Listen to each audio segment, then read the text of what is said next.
Now, a ton to get into. We have not been back here in the studio for some days because Fashion Week has been driving me insane. It's a good insane though, man. So last season, last February, I think one of the only things I did, or maybe I did two things. I know I walked in the Meth Eater show. Shout out to Gabrielle and the Meth Eater team, Meth Eater magazine. I also attended like just a few events. I went to something. Uh, I don't even know if that was Fashion Week. For some reason, the only thing I remember from Fashion Week in last season, for those who don't know, would have been February of 2025. And, with it being September 2025, it's a different season. And that just basically means that the clothes on the runway that they're showing are different seasons. So you're always showing a season ahead.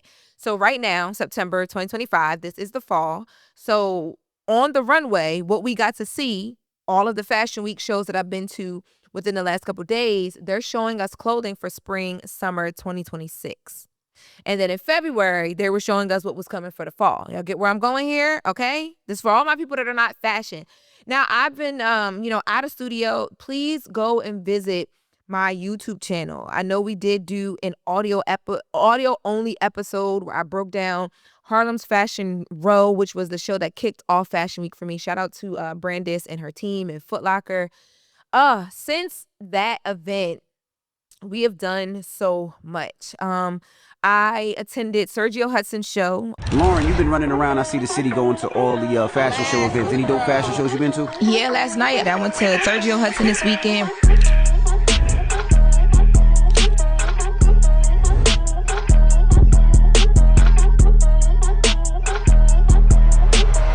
I talked about that a bit on The Breakfast Club.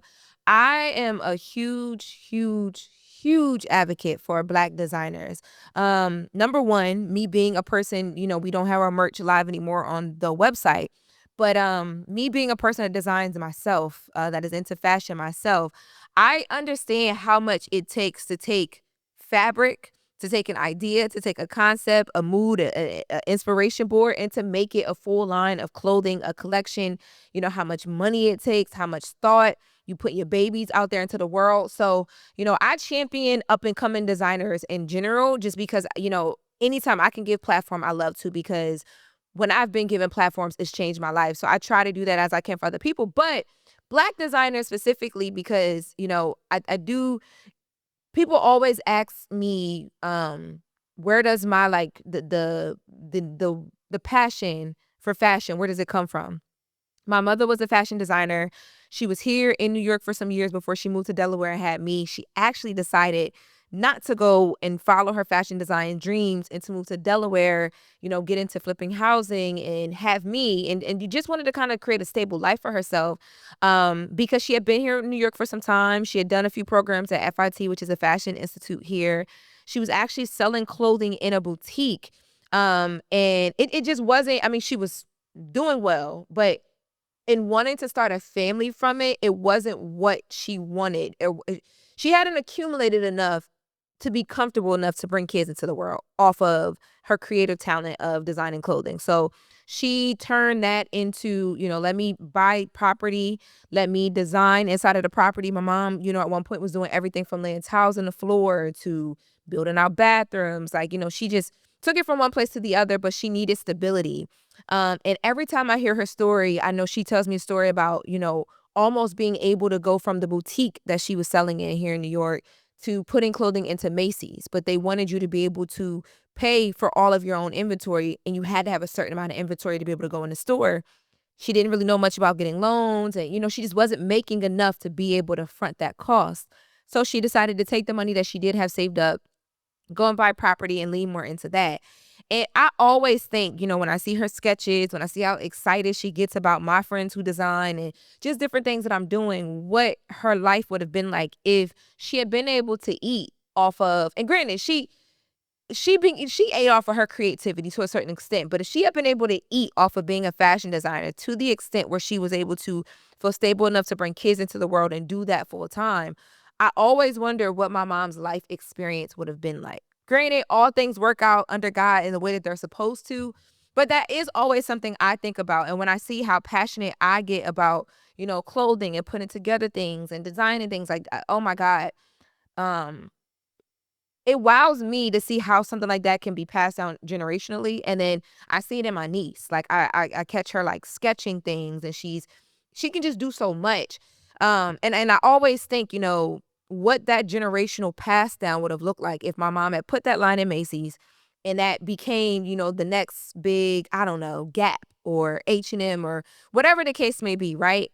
So when I see young designers, especially young Black designers, I try and support as much as I can. I'm actually wearing a designer right now. I'll post pictures to my social media for all of the audio listeners who don't see me, can only hear me. And then for those of you guys that are looking at me, you see me. I'm in a sweatsuit. The brand is called Wesley, New York. I was in a spot yesterday after I left the Romeo Hunt fashion show called Saint, Black-owned restaurant here in New York. It's in the city. And when we walked in, there was a guy and his team that had like a rack of clothing set up, and they were doing a pop-up. We were just in there eating, e eating all the things, and, I was gonna say eating, drinking, but woo, it's been a minute since I had a drink. Still on this fast. But yeah, so we were there, and he recognized me from Breakfast Club and came over and said, "Hey, would love to gift you some things, whatever, whatever." And instantly, I'm like, "Yeah, for sure." So this sweatsuit I've had on today, I wore this in our interviews, full show, just doing as much as I can because I understand and I respect the hustle, and I always think, you give somebody that chance to be able to provide for themselves, it's another chance that they don't give up on what they're doing because they need to provide to be able to do it. So Fashion Week and, anything pertaining to that is always near and dear to me because of all the backstory I just told you guys. So, just real quick, checking in behind the scenes of the grind, I am just feeling very grateful and very appreciative. I was out at these shows that I was just talking to you guys, or some of them I was talking to you guys about. And, from Romeo Hunt, who dressed me a lot when I was covering the Diddy trial, to Sergio Hudson, who I met at the Breakfast Club, who I've always been a really big fan of. Finally got to meet him. I literally fanned out the first time Sergio came to the Breakfast Club. I'm like, y'all, do y'all know who that is? Um, but to being able to be at his show, and he's one of the big shows that shows at Spring Studios, which is a venue that like all of the popular shows are housed in during New York Fashion Week. And while they're just running into and seeing so many different people, like I got to meet June Ambrose, the stylist.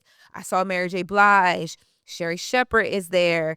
Miss Stephanie Mills is there. The girls, Alondria from, or not the girls, but one of the girls from Love Island walked the runway. Alondria from Love Island walked the runway. And just, being out and about, like even at Romeo Hunt show, you had, Fabulous sit in front row, Busta Rhymes sit in front row, Da Vinci, who plays T on BMF, the 50 Cent series, sit in front row.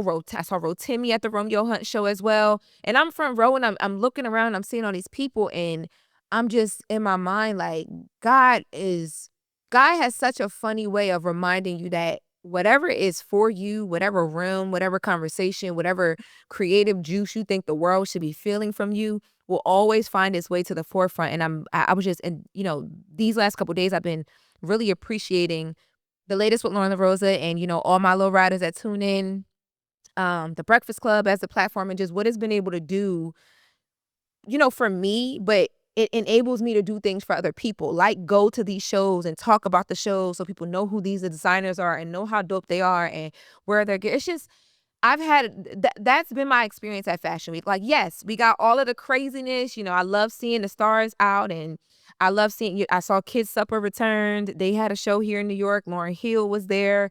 Busta Rhymes was also there as well too.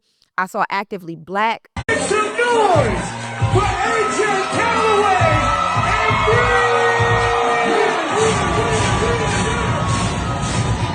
They did a show where they brought out Free and AJ and Dr. Bernice King, who was the daughter of Martin Luther King Jr. and Malcolm X's daughter. They just paid tribute to so much legacy and so much Blackness. I'm probably forgetting some people. Man, I did so much. Oh, Foot Locker. Shout out to Foot Locker. They had a dinner celebrating all of the muses of New York, and I was invited to that. And, just the room, it was a very hand-selected room. The women I met that night were amazing. The dinner was fire. So shout out to, Foot Locker and Nike and Worthy, the marketing team over there. Yeah. it's just been a really good. Oh, I also want to shout out HBCU NY, who brought me out to do several events over the weekend as well. And they had a FUBU fashion show that they allowed me to introduce. Just bringing the game into Fashion Week. I thought that was really smart as well too. It's just been a really grateful couple of days. And I'm a grateful person. I'm always giving thanks to God. And y'all hear me talk a lot about just where I've come from, what I've been able to do. But Lord, yes. Like these last couple of days has made me grateful for everything. I even found myself one day just sitting and being grateful for, I mean, I've always been grateful for my journey at TMZ, but being extremely grateful for it. Like it beyond words grateful for it. Just like thinking about how God has put me in positions that I couldn't even have dreamt of, nor could I have just applied for as a job. You know what I mean? Like just really great positions that have prepared me for like next steps. When I ran into Sherry Shepherd at Sergio Hudson's show, she was pouring into me. It was really fast, but we got to talk a bit. And she did this when she came to the Breakfast Club too. But, her words were like, keep doing what you're doing. But, remember that this is going somewhere for you. What you do and how you do it, as you hone and as you sharpen, this is going somewhere for you. And I know it's tough. Y'all see the Breakfast Club and y'all see the things that we do there. And I don't think people understand, you know, coming from a newsroom, I'm used to having a team full of producers who also do what I do, reach out on news, break stories. I'm used to having a full developed research team that corrects you on everything from pronunciation to factual checks to they keep you up to date in the moment. They're yelling and screaming things out as they change. Video editors, like the team and the dynamic is so different. What I love about the Breakfast Club is we're a smaller team, but we're all learning together. They're teaching me about radio and how the Breakfast Club has been able to be the engine it has been for the last 15 years. And I'm teaching them, my perspective coming from a newsroom. But a lot of those safeguards I don't have anymore. So I don't have in ears in with, producers feeding me information and all of that. So when I'm on air, when I'm preparing my stories, it is just me. The pressure of that, Lord, y'all don't understand. And it I would say right before I started this fast, which is what pushed me into the fast, it had started to get to me. Like when I would mess up, I would be so in my head about it for weeks and weeks and weeks. It would throw my like energy off in the room and just so many things. And I think that's natural. I think as platform grows and your notoriety grows and if you really care about what you do, like I'm an artist. Like people are like, "Oh, you're a journalist." I'm a storyteller, right? I can tell stories across many different verticals. This is just where you guys are meeting me right now. But because I care about this and because I care about that, I take everything to heart. Not that I harp on what people say, but more so it's just like I've learned things at a set standard that I want to keep it at, but also I want to go above that. So whenever I feel like I'm not doing that, I do get really hard on myself. And she was reminding me, she literally said to me, Sherry Shepherd said to me, I know you don't have everything behind you. I know when that mic goes up, it's just you and it feels like that. And even if, and I'm like, well, no, I got producers. And she's like, yes, but for what you do, it's very hard to have a team that, is fully trained the way you are trained. And now that I'm in the talk show space, I understand that. Like, it is different. When you turn on that mic, it is you. When you prepare that segment, it is you. The responsibility of that is very, very heavy. But take it in stride. You can't be perfect. Things will happen. But remember, you are going somewhere. Don't let it stop you. And she was just telling me that, I'm doing a really good job. And stuff like that matters to me so much because, again, I care about this. This is my career. This is going to be, this is my thing. This is one of my things, but this is the vehicle that's going to get all the other things moving. But also too, it's just, when you see people doing things at a height and a level where you want to get to, you listen. Like, I want to remain a student forever, but I don't know. I just went on that tangent. Lord have mercy. But that was a bit about Fashion Week. Yeah, I'm grateful for the invites this year. And I felt like, there was a lot of places and a lot of things that I could have been doing. There was a lot of like shows that we wanted to RSVP for or RSVP for and didn't hear back. Like, we didn't get into the Wang show, which was kind of crazy to me because I work a lot with Alexander Wang. But there was a lot of things that we didn't get to do firsthand, but the things that I did get to do, it was like God had me everywhere I was supposed to be and looking good while doing it, okay? Couldn't ask for nothing better but to be preordained and covered and favored by God and look good while doing it, okay? Clock it. That's all you can ever ask for. So, Fashion Week was fire, but yes, we have not been in studio. I've been doing a lot of my recap videos for YouTube. Make sure you check those out. It's Lauren the Rosa TV on YouTube. All of my Fashion Week stuff is there and across my socials. But